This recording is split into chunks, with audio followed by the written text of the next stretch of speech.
जय श्री श्याम, राधे राधे। आज के वीडियो में एक स्टोरी के जरिए आपको एक छोटा सा मैसेज देना चाहती हूँ। खासकर ये मैसेज हमारी न्यू जनरेशन के लिए है, जिसमें भक्ति कम और दिखावा ज़्यादा है। अगर वो कहीं जाते भी हैं ना, तो सिर्फ रील्स वगैरह बनाने के लिए। तो मेरा उनसे कहना है कि इस स्टोरी को सुनिए और इस स्टोरी के जरिए आप ये समझने की कोशिश कीजिए भक्ति में, भावनाओं में कितना फ़र्क होता है। एक संपन्न परिवार की लड़की जो बचपन से ही वृंदावन जाया करती थी अपनी दादी के साथ, उसके मन में जाते जाते कृष्ण के प्रति अपार श्रद्धा आ गई। वो छोटे से लड्डू गोपाल को अपना सब कुछ मानने लगी। फिर वो बड़ी हुई, स्कूल लाइफ से निकलकर कॉलेज लाइफ में आई। उसकी लाइफ में भी एक लड़का आया। दोनों एक दूसरे से बहुत ही प्यार करते थे। लड़की भी अच्छे घर की थी और लड़का भी अच्छे घर का था। उस लड़की ने अपनी फैमिली से कुछ भी नहीं छिपाया। उस लड़के के बारे में अपनी फैमिली को सब कुछ बता दिया। उसकी फैमिली भी लड़के की फैमिली से मिली। दोनों ही बहुत अच्छे परिवार से थे। दोनों की शादी भी तय हो गई। अब लड़की बहुत खुश थी। जैसे जैसे उसके काम बनते जा रहे थे ना, कृष्ण के प्रति उसकी भक्ति बढ़ती जा रही थी। उसे लग रहा था कि उसके कान्हा उसे उसकी लाइफ में सब कुछ मनचाहा दे रहे हैं। वो बहुत ज्यादा पूजा भक्ति सब कुछ किया करती थी। उस लड़के से भी कहती थी, मेरी लाइफ में जो कुछ भी हो रहा है सिर्फ मेरे कान्हा की वजह से हो रहा है, आप भी इनकी पूजा किया कीजिए। दोनों की एंगेजमेंट भी हो गई, शादी की डेट भी आ गई। शादी का दिन भी आ गया। सब लोग बहुत खुश थे। लड़की भी बहुत खुश थी। सब बारात के आने का इंतजार कर रहे थे, लेकिन ये क्या, बारात तो आई नहीं। लड़की के पिता ने बहुत बार उन लोगों को कॉल किया, लेकिन उनका कोई रिप्लाई नहीं आया। लड़की का भाई, लड़की के फैमिली मेंबर्स सब जाकर लड़के के घर पर गए, तो वहां पर तो सब सन्नाटा था, कोई तैयारी नहीं। जब जाकर पता किया तो लड़के के माता पिता रो रहे थे कि हमारा लड़का कहीं चला गया है, किसी ने हमारे बच्चे का किडनैप कर लिया है। किडनैपर का हमारे पास फोन आया है, वो हमसे 2 करोड़ रुपए मांग रहा है हमारे बच्चे को छोड़ने के लिए। लड़की का भाई घर वापस आ गया और उसने ये सारी बातें अपने पापा को बताई, लेकिन ये बात अभी तक लड़की के कानों में नहीं पहुंची थी। फिर लड़की के पिता ने कुछ सोचा और सोचने के बाद बारात आई। लड़की बहुत खुश, लेकिन लड़के के सर पर सेहरा पड़ा हुआ था। आज के जमाने में सर पर सेहरा कौन लगाता है, चेहरा तो ढका हुआ था। तो लड़की के पिता ने बोला कि बेटा तू बिल्कुल फिक्र मत कर, इसकी उसमें चेहरे पर स्पॉट आ गया है, इस वजह से ये बोल रहा है कि ये चेहरा ढकेगा। लड़की को बात बहुत अजीब लगी, लेकिन फिलहाल वो बहुत खुश थी क्योंकि उसके मनचाहे लड़के से उसकी शादी हो रही थी। कई बार लड़की को बहुत सारे डाउट्स हुए क्योंकि उसको बारात में लड़के की फैमिली का तो कोई दिख ही नहीं रहा था। उसने पूछा भी कि तुम्हारी पेरेंट्स कहाँ हैं, पर लड़के ने कोई रिप्लाई नहीं दिया। सारी बात लड़की के भाई और पापा ने संभाल ली। पूरी की पूरी शादी आज के जमाने में, ये कहानी सिर्फ 5 साल पहले की है। आज के जमाने में चेहरा ढक के शादी किसकी होती है भाई।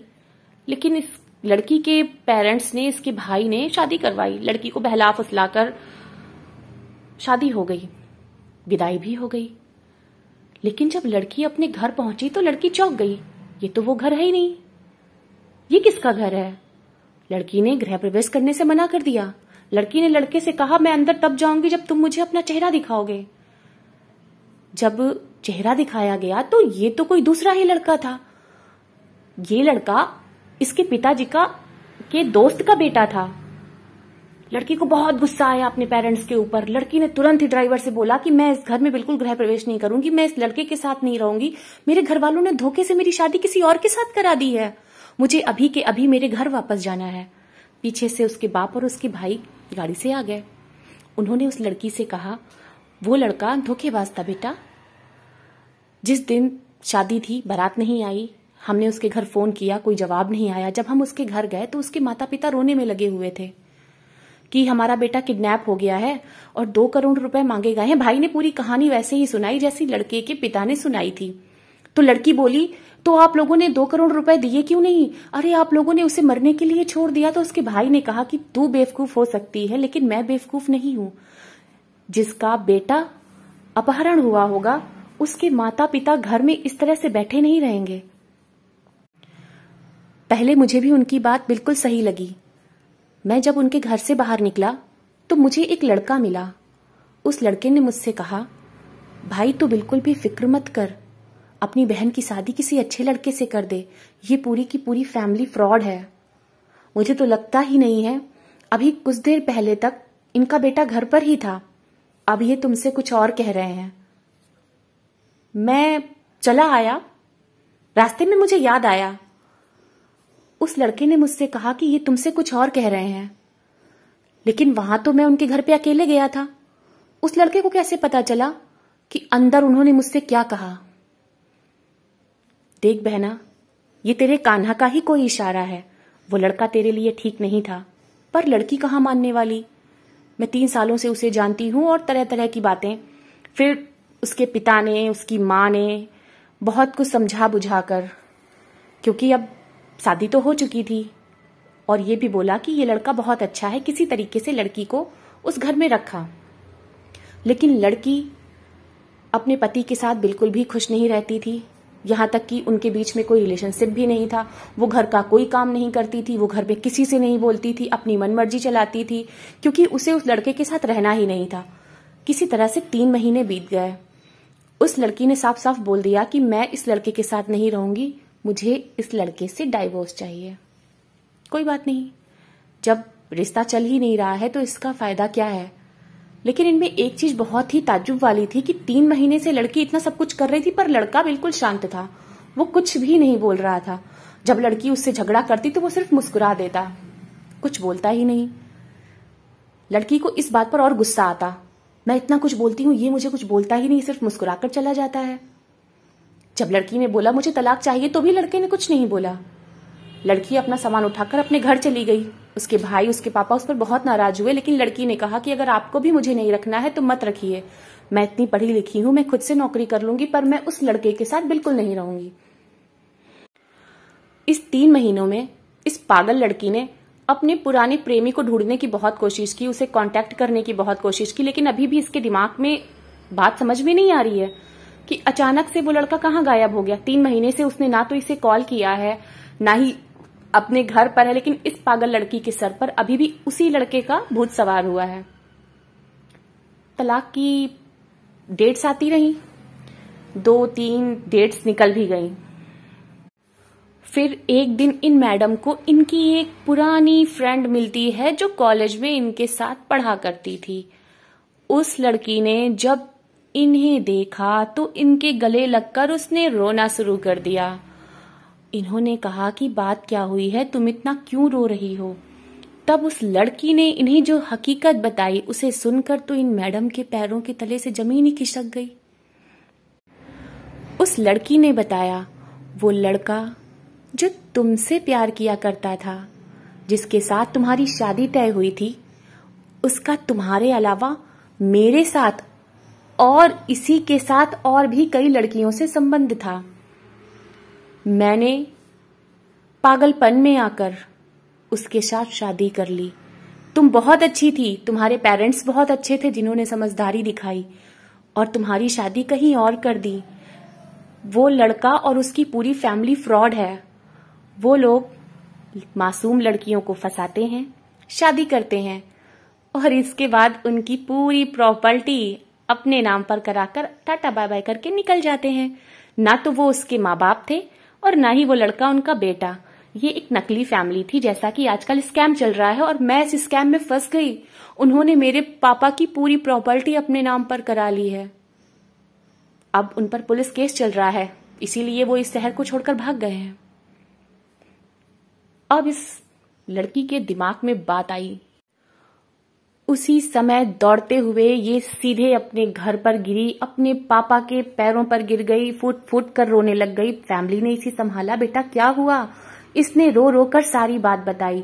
तब इसके भाई ने कहा, तू अपने गुस्से में, अपने झूठे प्यार में इतनी पागल हो गई। मैंने तुझे उस दिन बोला था ना, मुझे घर के बाहर एक लड़का मिला था जिसने मुझे उस झूठी फैमिली की सच्चाई बताई।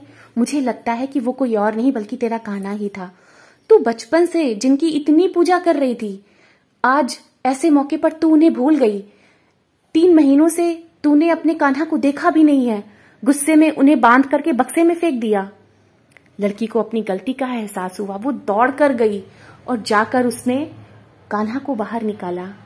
उसने उनसे इतना रोई, उनके सामने माफी मांगी कि बात तो बिल्कुल सही है, जब मुझे सबसे ज्यादा जरूरत इनकी थी मैं उस वक्त इन्हें भूल गई, क्योंकि अभी तक ये हमारे मन की कर रहे थे, इसलिए मैंने इनकी पूजा की। पर जब इन्होंने हमारे मन की नहीं की तो हमें लगा इनमें तो कुछ है ही नहीं, ये भगवान है तो क्या ये मेरी शादी उस लड़के से नहीं करा देते। लेकिन हम ये भूल गए, हमें भगवान ने ये चीज क्यों नहीं दी, हमारे मन का क्यों नहीं किया। अगर उस लड़के से इसकी शादी हो जाती तो जैसे वो लड़की रो रही है आज ये भी रोती। इसे कान्हा ने आकर बचा लिया। अब इस लड़की को वास्तविकता समझ में आ गई।